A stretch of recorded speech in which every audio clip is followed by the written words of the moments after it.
ஒற்று என்பது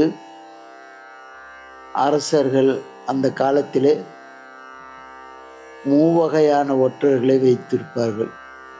ஒருவர் சொல்லுவதை மட்டும் ஏற்றுக்கொள்ளாமல் அவருக்கு இன்னொருவரை வைத்து அவருக்கு இன்னொருவர்கள் வைத்து 3 பேருடைய நிலையையும் அறிந்து அப்போதுதான் தன்னுடைய உண்மை நிலையை அவர்கள் செய்வார்கள்.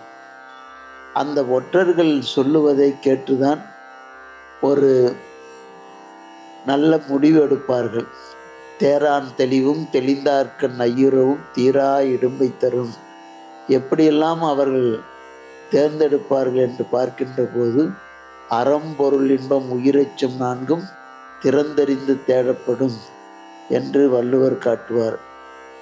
அந்த வகையிலே மன்னர்கள் அவர்கள் அரண்மனையில் இருந்து கொண்டு ஒற்றர்கள் மூலமாக அவரவர்களுடைய விருப்பு வெறுப்பை கலந்து அதில் சொல்லாத அளவிற்கு அவர்களை அந்த சொல்மொழியை கேட்பார்கள்.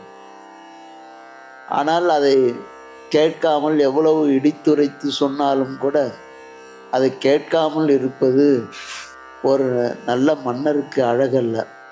அதனால் எது சொன்னாலும் அதை செவிமடுத்து கேட்கின்ற பாங்கு வளர வேண்டும் என்பதை ஒற்றில் தெரியா சிறைபுறத்து ஓர்தும் என ஒற்றோள் துணையா தெரிதந்தும் குற்றம் அறிவரிது என்று அஞ்சுவதே செங்கோன்மை.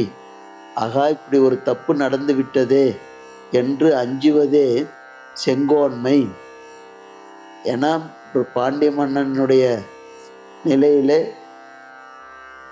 தவறு நினைக்கப்பட்டு யானோ கல்வன் என்று அவன் நொந்து கீழே விழுகின்ற அந்த காட்சியை பார்க்கின்ற போது அதுதான் ஒரு செங்கோன்மைக்கு ஒரு அழகுடையது. இப்படி தவறு நிகழ்ந்து விட்டதே என்று கரிகால் நம்முடைய மனுநீதி மன்னனுடைய வரலாற்றிலேயும் அப்படிதான் பார்த்திருக்கிறார்கள்.